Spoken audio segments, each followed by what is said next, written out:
If you're thinking about investing, or maybe you've already started, there's this one question that just hangs in the air.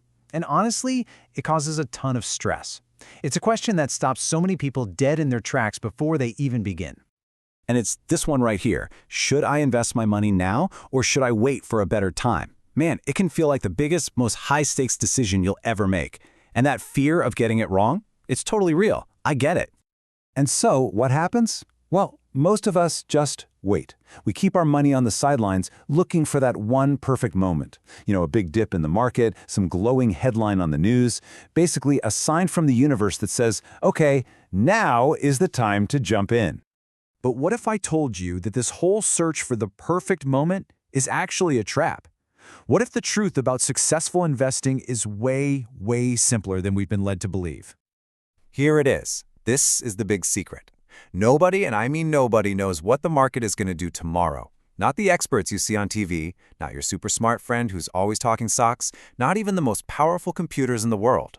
Trying to predict the short term is a guess, period. So let's really dig into why trying to perfectly time the market is such a flawed strategy. This brings us right to section 1, the timing trap. Here's the thing about trying to time the market. It forces you to be right not just once, but twice. You have to perfectly guess the bottom to buy in, and you have to perfectly guess the top to sell. Getting both of those right consistently, it's pretty much impossible. It's not a strategy, it's just gambling with your future. And this slide really breaks down the two different mindsets.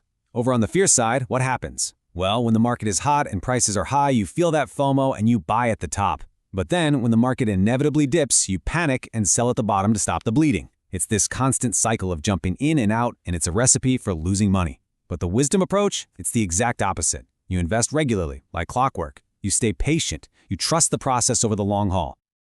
Okay, so if timing the market is a trap, what's the alternative? Well, this brings us to what might be the single most important principle in all of investing. Welcome to Section 2. It's about time, not timing. So here's the crucial point. Real, sustainable growth doesn't come from being some kind of genius market predictor. It comes from being patient. Just think about it.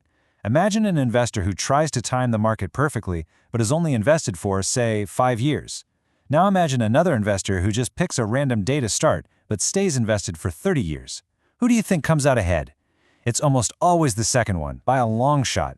It's about how long your money is working for you, not the exact day you put it to work. To make this idea really stick, let's use a super powerful analogy. This is section 3, the farmer's approach. I mean, think about it. A good farmer doesn't plant a seed and then dig it up every single morning to check if it's growing, right? That would kill it. No. They plant the seed, that's you making your initial investment. Then they water it consistently, that's you investing regularly. And this next part is key. They trust the process. They don't dig up the seeds. They protect them, sure, but they let nature do its thing. And then finally, they wait patiently for the harvest, allowing time to work its magic. Investing is the exact same discipline. And this isn't some hot new take from a Wall Street guru. This idea of patience and long-term thinking, it's truly ancient wisdom. You can find it in texts that have been guiding people for thousands of years. Just take a look at this from Ecclesiastes. This is basically ancient advice for diversification. The message is just timeless. Since you can't possibly know what the future holds, don't put all your eggs in one basket. It's a direct admission that the future is unpredictable, which is exactly what we were talking about earlier. And I love this one from Proverbs because it's a direct challenge to the whole get-rich-quick fantasy. True, lasting wealth isn't built overnight in some lucky move. It's the result of steady, consistent, little-by-little effort over a long, long time. It's all about patience and process. So, the big question is, how do we take all this timeless wisdom and actually put it into practice today? Let's map it out in our final section, your patient path forward. Okay, here's a simple, actionable game plan. First, invest regularly. Whatever that looks like for you, just make it a habit. Second, commit to the long haul. And third, this one's maybe the hardest, when the market goes down, and believe me, it will go down, don't panic. Remember that market drops are a normal part of the process. History shows us time and time again that markets recover, and the patient investors are the ones who get rewarded. So let's just recap what you should stop doing right now. Stop trying to outsmart the entire market. It's exhausting and it doesn't work. And please stop wasting your energy trying to predict what's going to happen tomorrow or next week. Instead, just focus on the few things you can actually control. Be consistent with your plan, be patient through the ups and downs, and be faithful to your long-term goals.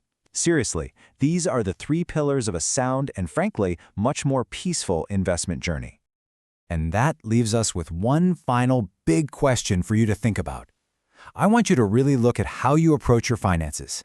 Is your strategy built on the shaky, stressful ground of prediction?